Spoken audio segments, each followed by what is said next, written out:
Hello, and welcome to the latest episode of the Friends of Sanctuary podcast.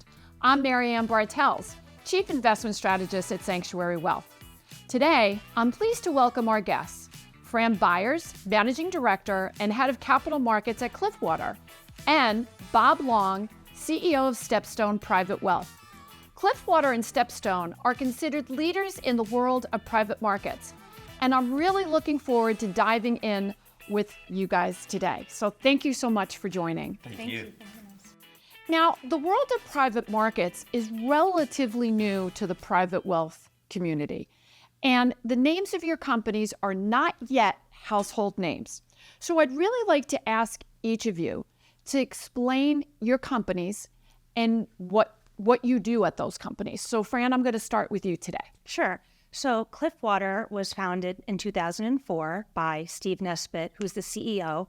Before he formed Cliffwater, he was at Wilshire Associates, and him and a few colleagues who are big believers in alternative asset classes and wanted to just focus exclusively on alternatives, founded Cliffwater to do private equity, private debt, real assets, and hedge funds exclusively for big pension funds and institutional clients. Today, we manage about $100 billion in assets under advisement for these clients. But Cliffwater's DNA and real passion was private debt. And so about 5 years ago, we really wanted to also build a product and a few products that solely focused on private credit to bring to the wealth channel. And so I'm one of the portfolio managers that works on Cliffwater Corporate Lending Fund, which is our flagship interval fund. It's now the largest interval fund globally.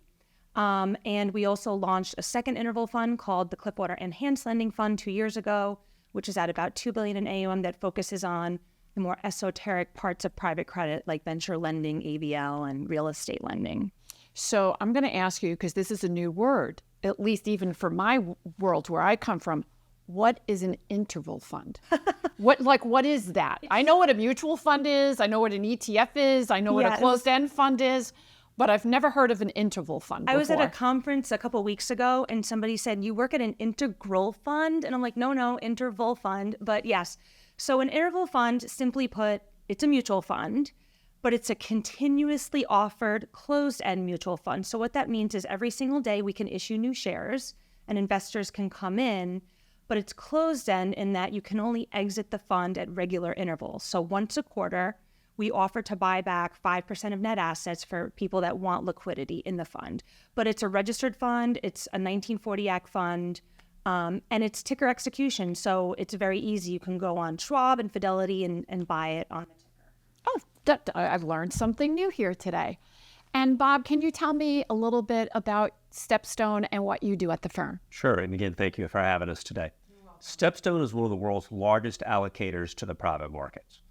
Like Cliffwater, we're broad-based. We're focused only on the private markets, so private equity, credit, infrastructure, and real estate. We're a global firm of about 1,000 people working from 25 offices in 15 countries. What I think is distinctive about our firm is our commitment to data, along with the breadth and scale we have. We manage or advise on $650 billion of assets, and importantly, we commit or allocate $80 billion a year to the private markets in 550 separate transactions. And as we'll get into later, that deal flow, that scale is really important for these interval funds that Fran described and tender funds we're also going to talk about.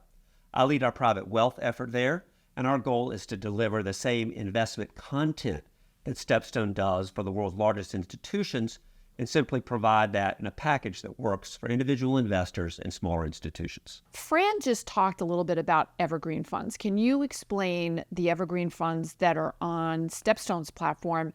And if I understand this correctly, the individual investor can get a very similar product as the institutional client. Am I correct in that understanding? You are, and that's really important to understand. And for your financial advisor listeners and also for clients, this industry has really evolved.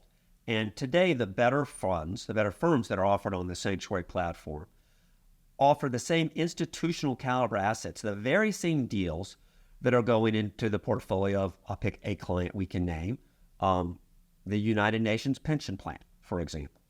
The very same secondaries, co-invest primaries, private equity, credit, infrastructure, real estate, those very same investments that StepStone sources, evaluates, executes for institutions go into the evergreen funds. Now, in our case, we have 3 different evergreen strategies. The first is our core fund called S-Prime. S-Prime is primarily private equity, primarily buying private equity secondaries, which we'll get into talking about, and it has some yield-oriented assets in it. Spring is a venture capital and growth fund, potentially higher octane, higher return, higher risk. And then Structure is our new offering. This is global infrastructure. So investing, as my colleague likes to say, in things they blow up on television and the movies. So power, data, transportation, roads, bridges, etc. So 3 individual investment strategies, all in evergreen funds, but all buying the same sorts of assets or the very same assets with the same pricing as the institutions get. Now, are there any investment restrictions? Do you have to be accredited? You do. In the case of Structure and S-Prime, you have to be accredited. In the case of Spring, because of the nature of that strategy, you need to be a qualified client, 2.1 million of investable assets or higher. Can you explain, there was a term you used in there. It's not interval, it's another term. Tender fund. Tender fund. What does tender mean? Tender so fund mean? I wish I could riff off a Fran's comment about somebody asking me working at a tender fund firm. But a little bit of history. So private equity funds or private market funds were historically offered in a drawdown format, a limited partnership run by a general partner, where the investors, largely passive, were limited partners. Unpredictable capital calls and distributions, and frankly complicated, and for a lot of reasons we'll get into, not ideal for individual investors. So many years ago, firms that wanted to deliver this product to institutional or this investment content to individual investors determined that doing it in a permanent capital vehicle or evergreen fund, or maybe to bring it back, these vehicles, whether tender or interval, are very similar to mutual funds. They are registered like a mutual fund. They are, and like a mutual fund that doesn't have an end date on it, and new investors come in at current net asset value and existing investors exit. So just like in a mutual fund where you have daily entry and daily exit, in these funds you either have daily or monthly, some of our funds are monthly, entry and quarterly exit.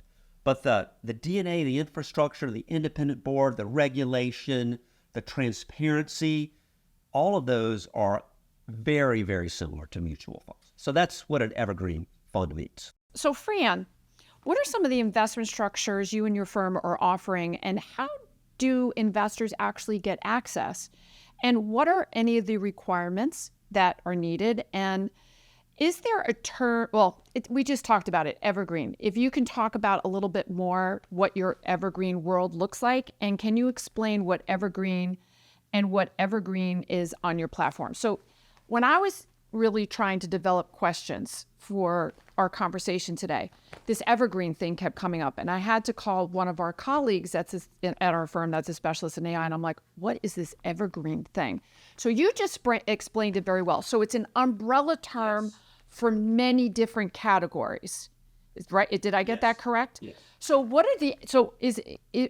does this question make sense to you?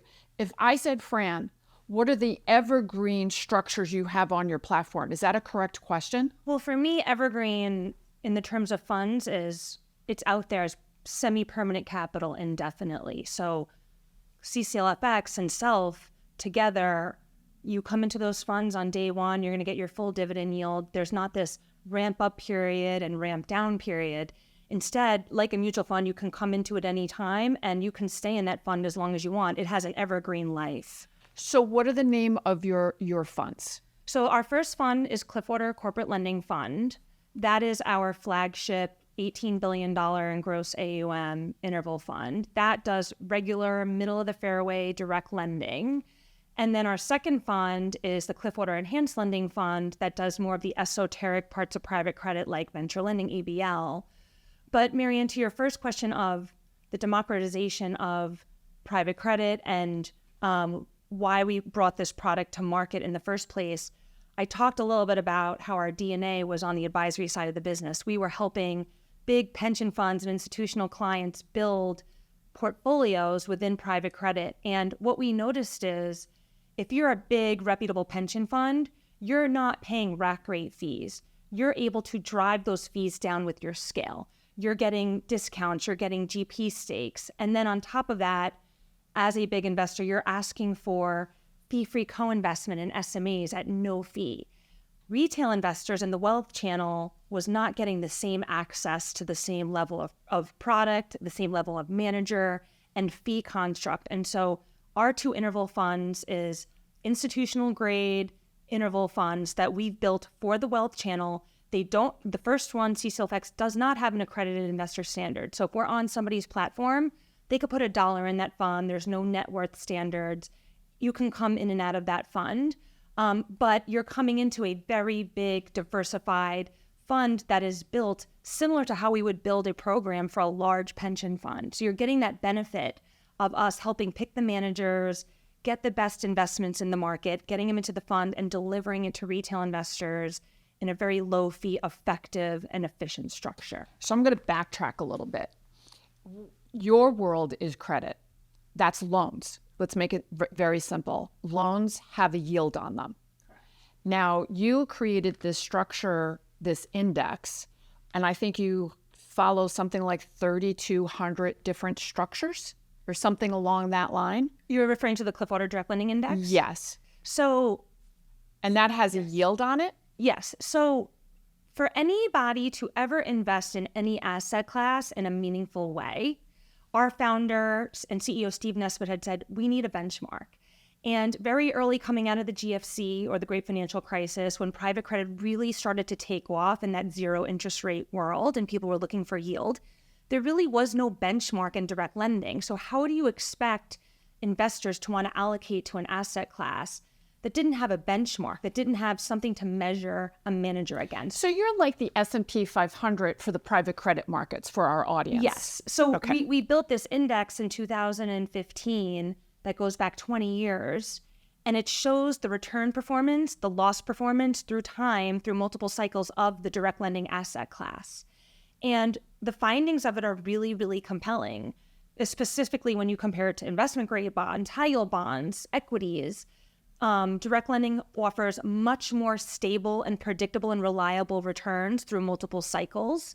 It has less negative years in the red. Actually, over the 20-year period, there's only been 1 year on record where the return was negative, and that was coming out of the GFC or going into the GFC. Global financial crisis. Even the investment grade bond market has 3 or 4 negative years, and that's investment grade risk. And so when you look at the findings of the CDLI or our Cliffwater Direct Lending Index, it's very, very compelling.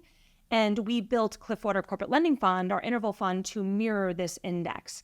We basically want it to deliver. So it's similar to the ETF, like a SPY, where you can get access. Now, what I think is also important, Bob, and I will get to you, I think it's very important that our audience understands the credit you're looking at is not traded. It's private. And I think that's the important message. So can you explain that this is private paper that's issued? Exactly. So we cannot trade in and out of these loans. They are hold to maturity loans, unlike what you're seeing in the bond market or in the institutional loan market. Does it have a duration? How many years? Yeah, so most of these loans have somewhere between a 5 and a 7 year maturity. But in general, loans usually repay within 3 years because they're highly recycled. These are really high growth borrowers. They're often backed by a big reputable private equity shop who's coming in and they're purchasing these middle market or direct lending borrowers. They're operationally trying to improve the borrowers, grow them, and then they'll sell them or they'll IPO them. And so these are loans that are higher growth than what you would get in the bond market. And they usually have like a 3-year turnover in the portfolio. And what kind of income can an investor expect to have on this interval fund? Yeah. So historically, when we were in a zero interest rate world from 2009 to 2019 and base rates were at zero, most portfolios would generate a mid to high single digit return, somewhere in that like 7 to 9% range for direct lending. And we have data that goes back 20 years that shows that. That's quite substantially higher. But today, for the first time in, I don't even know how long, decades, direct lending portfolios are now returning low double digit yields and returns. So a first lien loan is paying a 12% yield right now because of where base rates are. So even in a 5% interest rate environment, that's pretty big pickup. Bob, I want to turn to you now. Now, can you explain your evergreen funds and how they align with the investment opportunities? Because they're very similar. You're doing the same thing. You're providing a product that mirrors what the institutional client can receive. Am I correct? You are, and that's a really important point. I'll build on what Fran said. So here's the way we think about it. At StepStone Private Wealth, we're taking the same investment content, which I think of as ice cream. So if you want the ice cream in a complicated structure with capital calls and distributions, think about an ice cream in a cup or in a cone, where you've got to manage the drips, the unpredictable drips and drabs. You get a little higher IRR, hence the sugar cone, return a higher internal rate of return from the ice cream cone. If you want that same investment content in a simplified fashion where we manage the unpredictability, we do it in a cup. So it's the same institutional investment content, and the Evergreen Fund simply gives you a different structure. Now, Fran is private credit, you're private equity, correct? Yes, private equity and infrastructure. And infrastructure. So can you explain to our audience what that means? Because these are investments in companies. They're on the equity side, not the debt side. Yes. Correct? But you can't access them in the public markets, right? So they don't trade. And there's been many companies recently that have chosen not to become public, but to raise capital through private equity. Am I correct? Can you kind of walk our audience through that a little bit? Happy to. So megatrend, you've been in the business well, so have I. Fewer and fewer companies go public. High growth companies stay private longer. And so much of the growth in our economy now comes in private companies. Think about something like SpaceX. So I'll be directly correct on this. What could be more capital intensive than building spaceships? But yet they've been able to access billions and billions, I think it's 19 billion of private equity capital without going to the public markets. Imagine that. When we started this business, you couldn't have imagined that, because the private markets today are more developed, they're bigger, and they're deeper. So these are private companies. Many of them are high growth companies. They are managed, the alignment between management, many of our audience, I'm sure, are involved in companies that they own part of, or they're employees of companies that are family owned or employee owned. So these are companies that are owned where the alignment between the ownership and the operation are much tighter, which has historically led to higher rates of return in the private equity world. Companies are not traded, and you access them through a complex process that we all understand, and we package those into these evergreen funds. First one is, for us, is S-Prime, a core private equity fund. Spring, which is venture capital and growth, so potentially higher returning. And then Structure, which is new, and it's one of the few funds focused on infrastructure, roads, bridges, a transmissions line. Our fund's particularly focused on power, data, and transportation. So that's, in a nutshell, what our evergreen funds look like. So let's talk about if somebody in our audience is interested in one of the products that you talked about. How do they go about accessing that? Now, obviously, if you have a financial advisor here at Sanctuary Wealth, you go through your financial advisor. Is that generally how a person has to go get access? It is for our funds, and I think for yours Same. also. Yeah, we want to make sure that our financial advisors, we know who our partners are and who our investors are. So, and we do have a minimum on the financial advisor platform. So once that financial advisor meets that minimum, they can put all their clients in that fund whenever they want. And again, they can go on Schwab or Fidelity and just buy it on the ticker. But you do have to have a financial advisor that supports the fund in order to come into it. Now, you said one of your interval funds, you don't need to be accredited. So, Bob, why don't you explain what accredited means to our audience? Sure. So an accredited investor is someone with $1 million of investable net worth, or $200,000 of income, or $300,000 if they're married. Legal definition, talk to your financial advisor about that. For various reasons, S-Prime, our core fund, is only available to accredited investors. However, we are one of, if not the only fund like that can be bought with a ticker. We recently moved to ticker investments for that fund, XPMIX. Can you repeat that again for XPMIX. Okay. And it is available on Sanctuary and many other financial advisory platforms. Structure, our infrastructure fund, is an interval fund, and it's also buyable by a ticker. The symbol on Structure is XTSRX. It's also available on Sanctuary and a number of other platforms. Then our venture and growth fund, Spring, is a tender fund, so similar to an interval fund with some nuances. It's not available on a ticker, but it is available to qualified clients, which are those with 2.1 million of investable assets. So Spring is a potentially higher octane, higher return, higher risk fund. We think of as likely having a longer hold period, and therefore the accreditation or the suitability is slightly different for that fund. So, Bob, your company collected a lot of information, a lot of data, and it's a proprietary system or a proprietary database, I should say, not system, where because it's private markets, we don't easily have access to that information. But you've built this database so you could have information.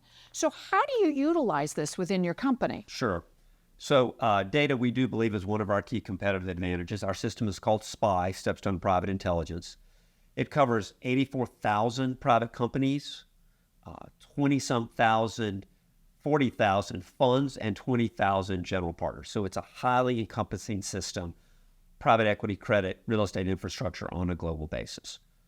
What the system allows us to do is to make quick and good decisions in comparing funds, co-investments, secondaries, all the things that we do to allocate to our evergreen funds, but also to our institutional clients, and to create the right portfolio construction that meets the needs of individual investors. So it is a proprietary system. We basically think of it as the Bloomberg for the private markets. I would call it a competitive advantage.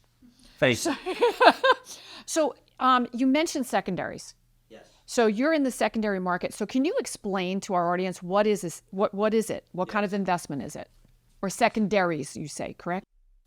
So the typical fund, as we mentioned earlier, is a drawdown fund, a limited partnership, where you commit to a fund. By the way, you're only committed, you're not invested in the typical fund at the very beginning. They're unpredictable calls and distributions. So those funds have legal lives of 15 years. The real life is legal lives of 12 years, and the real life tends to be 15 years or more. So for various reasons, investors want to or need to sell their limited partnership interest in those funds.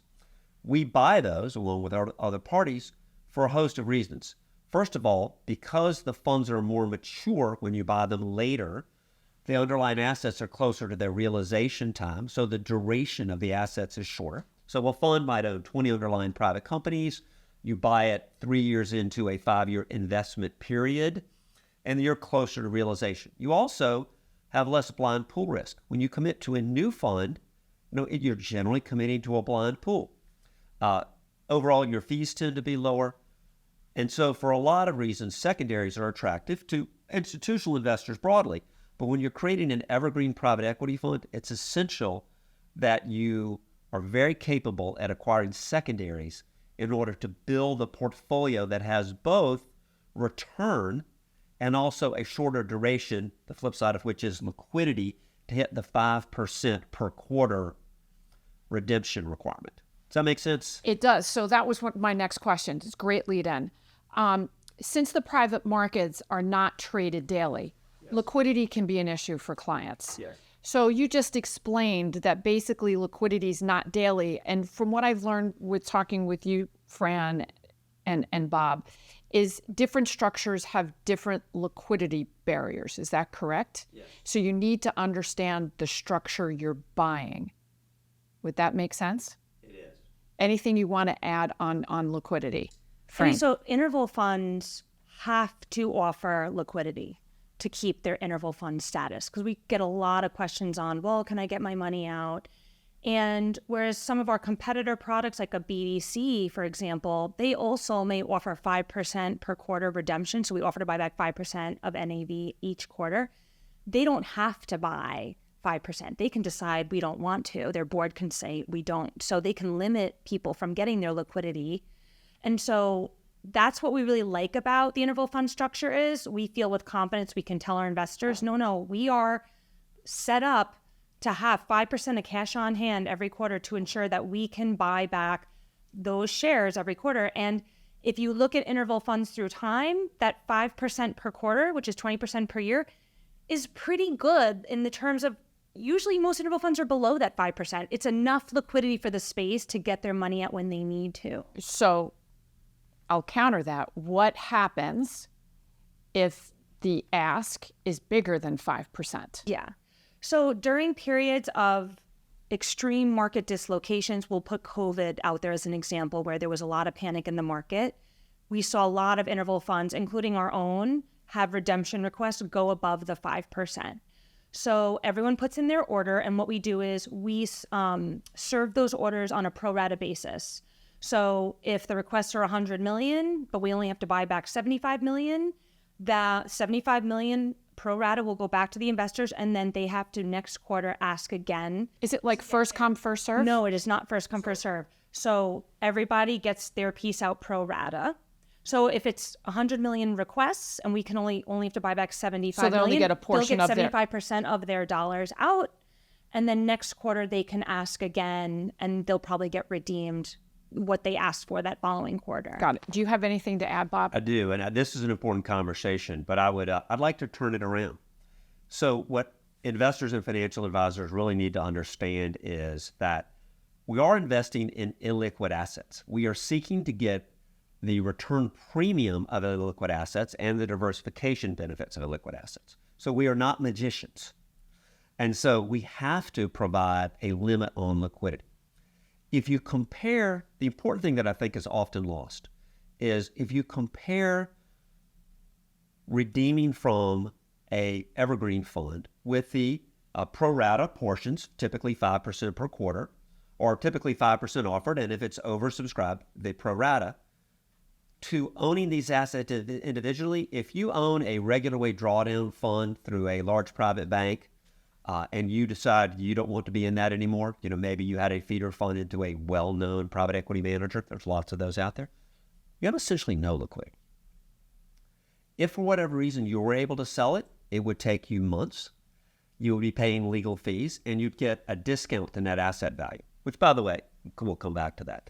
So if you think about the alternative to owning, particularly for individual investors, to owning private assets in an evergreen structure, the evergreen structure with regular liquidity, with proration in the event of oversubscription, getting 100% of your value out, no frictional cost, you simply fill out a piece of paper and submit it, then you recognize while it is a compromise, I'm quick to say the evergreen funds deliver most of the illiquidity premium of private assets with quarterly liquidity.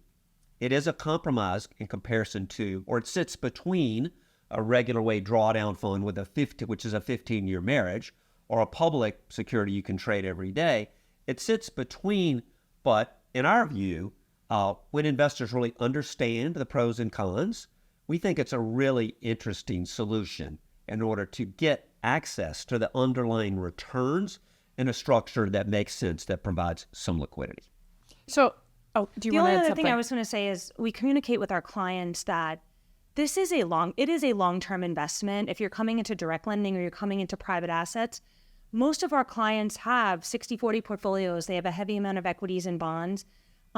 They should be viewing their alternative part of their portfolio as more longer term, more set it and forget it. And it is at the more illiquid end of your portfolio. So if for some reason you need liquidity, it is going to be much easier to sell your equities. But to Bob's point, or your treasuries or some other tradable bonds. Exactly. But I mean, we do offer the liquidity in this product more so than any other products within alternatives. This is going to be your most liquid option, but you shouldn't be coming into this product and then thinking about, I'm going to exit a quarter from now. This is long-term compounded returns over many, many years. Is going to produce a really solid outcome through multiple cycles. It is an all-weather through cycle product. And so that's really how folks should view it. So what I like to tell our advisors and our clients is when you invest, you need patience. And especially if you're going into the alternative space, this is where you have to have patience in order to get those long-term returns. So, performance is never guaranteed, right? They always say, it's current performance is not indicative of future results. You'll always hear that disclaimer. But what are the general, you may not want to talk about your firm, but what are the general returns that clients might be able to consider if they're going into this space? And what's the cost of going into the space? Bob, I'll turn to you first. I really can't address that. There's no way to do it. There's no way to do it. I mean, I could give our historical returns on prime, which are 24%, which is twice the target. And you don't want me to do that. So because you can't guarantee that going and it's forward. Just not till. And then in terms of the other two funds, they're new. Their returns are great, but they're less than a year old. And so I just don't see a compliant way of doing performance, and probably the same for you. No, I can talk. He can do it because he's got a 3-year track record of. Yeah, but we can just broadly talk about the space in general because we do have the index, and just across our advisory platform. So direct lending funds typically throw off that mid to high single-digit return in any given year if we go back through history of the index. Coming out of really tough cycles, like coming out of the GFC, coming out of COVID, you can sometimes earn double-digit returns in direct lending. Going into downturns... And those were equity markets that were down substantially. Those two periods where this would have been what I call a hedge in a portfolio. It kind of cushioned the volatility in a portfolio, correct? And direct lending, going into downturns, where we're going into a tougher rising default environment, and there's losses that are picking up, you're probably only going to see mid-single-digit returns. You rarely see direct lending go negative. As I was saying earlier, 20-year track record, there's only been 1 year that it's been in the red. And so they tend to be pretty predictable returns. And again, it is because these loans are throwing off a very meaningful yield. And that cushions a lot of the losses that you're taking. Now, right now, base rates are so high that the returns that folks are getting, we're almost calling it the glory days of direct lending because we've never seen first lien loans throwing off 12% yields. So now is really a very, very attractive time to be in direct lending, and the loss environment has been relatively benign, although there's a lot of fears about going into a recession. But if you did investment grade bonds the last 2 years, you probably had a negative return, which is crazy because you're taking very little credit risk going into investment grade borrowers. There's that duration risk. Yeah. So it's a floating rate asset class. You don't have to worry about this valuation mismatch where rates are going up, so the value of the assets are coming down. They're floating rate, so they reset. So valuation's not as a big a concern in direct lending. It's more, what's the yield, what are the fees, and what are the losses? And in terms of the fees, over time in this space, they're getting better and better. So if we go back 5-10 years ago, direct lending fees were very expensive. Some of these managers were charging anywhere from 3 to 5% fees on net assets. Today, you're seeing products that have come way down, more like 2 to 3%. And our fund in particular, we only charge 1% on net assets. And then, of course, we have some extra fees and expenses. So all in, we're at about 1.6% on CCLFX. It's one of the lowest cost funds that you can invest in the space.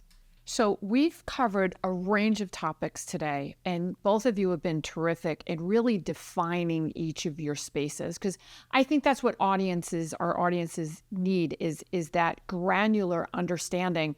And you have a lot of new buzzwords for people in there, and you did a great job explaining some of these new language to our audience. I can't ask every single question I would like to ask, so we're going to wrap up.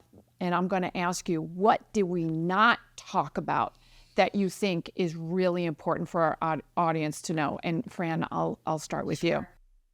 I think there's a lot of confusion that this is a new asset class because people are saying, oh, direct lending, it's new. We haven't seen it perform through a cycle.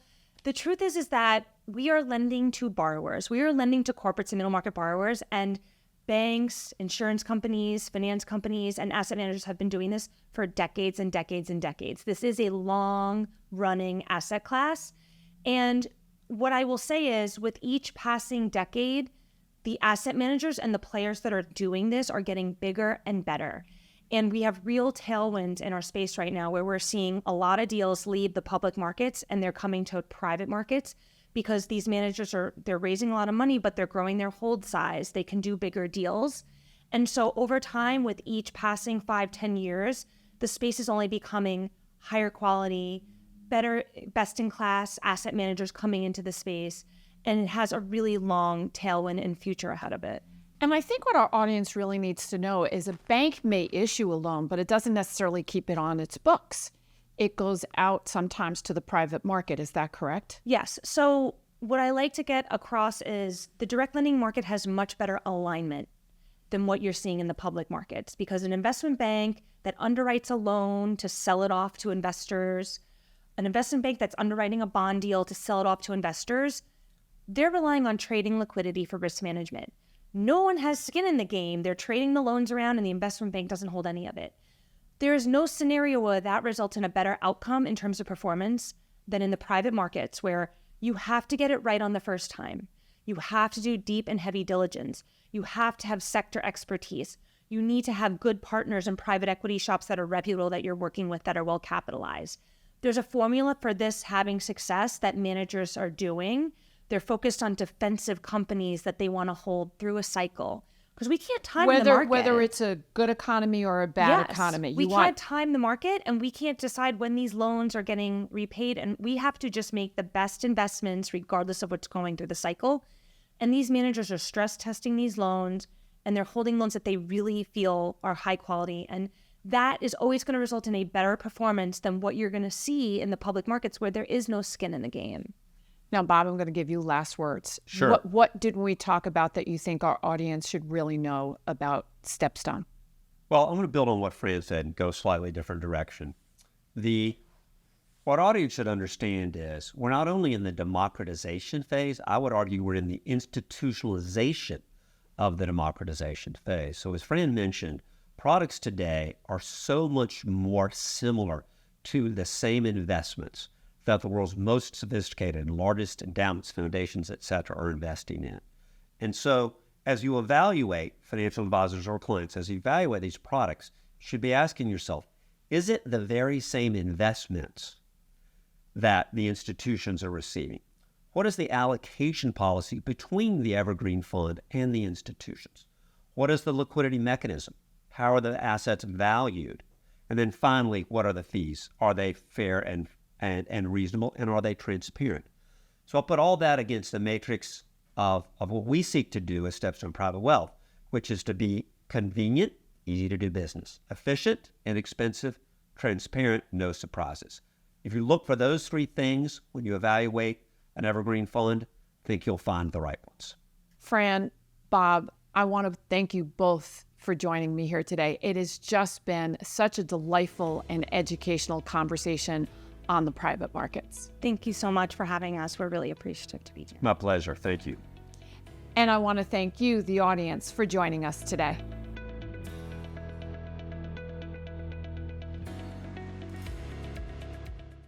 Thank you for watching or listening to the Friends of Sanctuary podcast. Tune in next month to be sure not to miss out on the next installment of the series. Securities offered through Sanctuary Securities, Inc., member FINRA, SIPC. Advisory services offered through Sanctuary Advisors, LLC, an SEC-registered investment advisor. Sanctuary Securities, Inc. and Sanctuary Advisors, LLC are wholly owned subsidiaries of Sanctuary Wealth Group, LLC.